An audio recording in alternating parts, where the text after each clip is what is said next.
Assalamualaikum warahmatullahi wabarakatuh. Halo teman-teman, perkenalkan saya Despi Nur Fitriani, NIM 2003060071 dari kelas PTNB, Prodi Peternakan Fakultas Pertanian Universitas Sumatera Utara. Di sini saya akan membuat video untuk memenuhi praktikum biosintesis telur mata kuliah produksi ternak unggas yang diampu oleh dosen Ibu Tati Vidianasari, SPT MP. Baiklah, yang pertama di sini saya akan mereview anatomi organ reproduksi. Anatomi organ reproduksi dibagi menjadi dua bagian. Yang pertama itu ada ovarium dan yang kedua itu ada oviduk. Oviduk di sini adalah saluran atau organ yang menghubungkan antara ovarium dan vagina. Oviduk sendiri dibagi menjadi 6 bagian. Yang pertama itu ada infundibulum. Yang kedua ada magnum, yang ketiga ada isthmus, yang keempat ada uterus, kelima ada vagina, dan terakhir ada kloaka. Pada bagian ovarium atau kantong telur, hormon FSH akan merangsang ovarium ini untuk membentuk folikel atau awal mula dari kuning telur. Semakin lama folikel akan semakin besar, bulat seperti bola dan akan matang.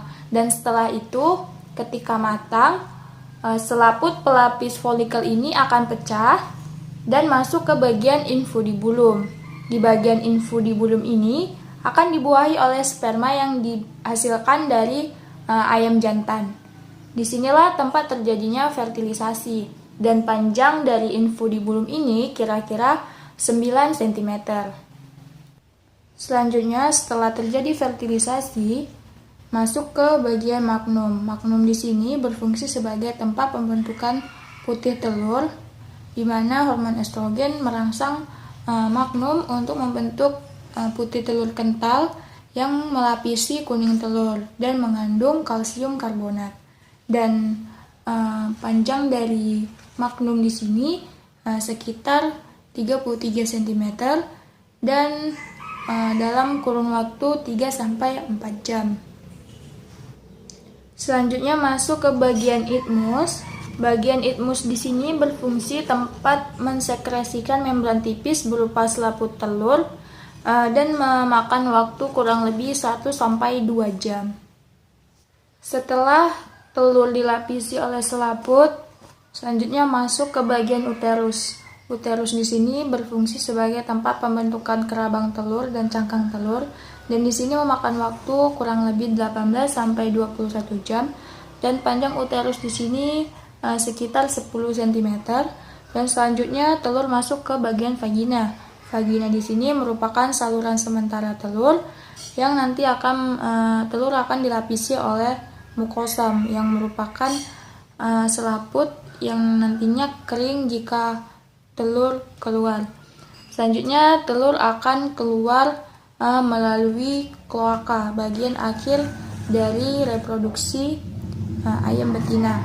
Selanjutnya yang kedua, kita masuk ke sintesis yolk atau kuning telur. Yolk di sini berfungsi sebagai cadangan makanan bagi embrio. Pembentukan komponen-komponen yolk di sini berlangsung di dalam hati di bawah koordinasi hormon gonadotropin dan steroid. Yolk ini mengandung 50% air dan selebihnya itu berupa protein dan lipid. Lipid di dalam yolk ini berupa lipoprotein, dan padatan di dalam yolk ini berupa fosfoprotein. Sedangkan karbohidrat di dalam yolk dapat berupa polisakarida dalam bentuk mannose glucosamine. Selanjutnya yang ketiga itu ada sintesis kerabang. Dalam proses pembentukan sintesis kerabang ini memakan waktu kurang lebih 18-21 jam, dan cangkang pertama yang dibentuk itu inner cell. Inner cell ini tersusun dari kristal kalsit, dan selanjutnya disusul oleh pembentukan outer cell. Outer cell ini dia lebih tebal daripada inner cell. Pembentukan kerabang juga diikuti oleh pewarnaan kerabang. Pigmen kerabang yaitu opirin dibawa oleh darah sekitar 50-70% yang akan disekresikan 5 jam sebelum proses penuluran. Cangkang juga tersusun dari kalsium karbonat CaCO3 dan pembentukan terakhir cangkang itu berupa lapisan kutikula yang dimana merupakan lapisan yang akan melindungi telur dari mikroorganisme patogen dan fungsinya juga untuk meminimalisir penguapan air. Selanjutnya dapat kita lihat di sini pada proses pembentukan kerabang telur bahwasanya ada hubungannya antara kalsium dalam darah, CO2, karbon dioksida, dan ion bikarbonat pada uterus. Dan di sini perlu digarisbawahi bahwasannya pemberian kalsium yang sesuai harus diperhatikan pada pakan unggas, karena jika terjadi kekurangan kalsium maka cadangan kalsium akan diambil dari bagian tulang. Selanjutnya yang keempat itu ada sintesis albumin. Albumin sendiri merupakan protein plasma yang paling banyak terdapat di bagian telur. Dan albumin juga merupakan protein yang dapat larut dalam air dan dapat diendapkan dengan penambahan amonium sulfat yang berkonsentrasi 70-100%. Dan ovalbumin merupakan jenis protein yang paling banyak terdapat di dalam putih telur, yang berbentuk seperti gel yang mengandung air. Dan ovalbumin ini memiliki 4 fraksi yang berbeda-beda kekentalannya. Albumin juga memiliki konsentrasi yang tinggi dibandingkan dengan plasma lainnya.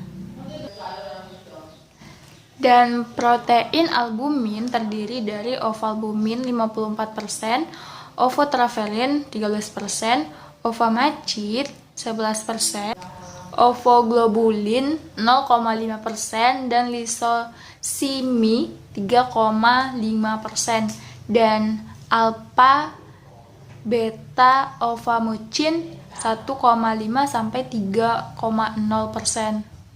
Selanjutnya di sini masuk ke dalam mekanisme kerja estrogen pada sel target oviduk ayam.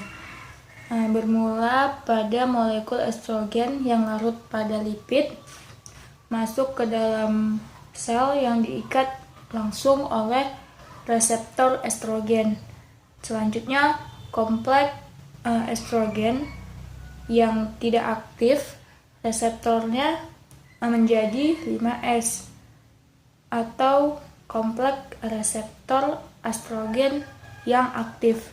Disinilah tempat terjadi penyampaian pesan kedua yang akan masuk melalui sel nukleus dan akan berinteraksi dengan kromosom yang nantinya akan merubah beberapa molekul menjadi mRNA. Dan selanjutnya mRNA ini meninggalkan nukleus menuju ribosom untuk denalasi protein yang secara spesifik seperti albumin. Dan setelah mengamati reseptor estrogen yang telah diberi pewarna immunohistochemistry, dapat dilihat laju sintesis protein menjadi asam amino yang dipacu oleh hormon estrogen. Selanjutnya kita masuk ke dampak lingkungan yang dapat menyebabkan kerusakan pada proses produksi telur. Di sini dapat kita lihat ada telur jenis white bedded egg. Telur ini memiliki gelangan putih pada bagian tengahnya, dan biasanya masalah ini bisa terjadi pada saat ayam stres karena gangguan, perubahan penyinaran, atau adanya infeksi. Selanjutnya itu ada telur jenis translucensi. Bagian bening dari telur tampak bila ditempatkan di tempat sumber sinar, dan kondisi ini terjadi disebabkan tidak teraturnya struktur. Dan penyebab lainnya yaitu kelembapan yang tinggi dalam kandang, penyakit atau kandang sangat sesak. Ini biasanya tidak menjadi masalah kecuali sangat besar dan biasanya jumlah bervariasi antara 2-11%. Selanjutnya ada telur jenis misshapen egg atau telur yang salah bentuk. Telur ini berbeda dengan bentuk dan ukuran telur normal lainnya. Ini termasuk telur yang terlalu kecil atau terlalu besar. Bulat yang seharusnya oval atau bentuk lain seperti pada gambar, kejadiannya antara 2-5%. Pada grade kedua, penyebab lainnya belum dewasanya kelenjar kulit telur, penyakit, stres, gangguan, dan terlalu padat kandang.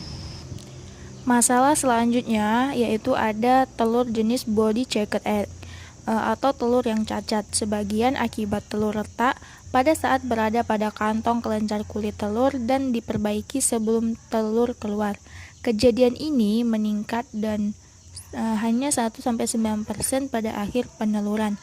Ini disebabkan karena kesalahan penerangan penyinaran, gangguan, dan faktor kandang yang terlalu sesak.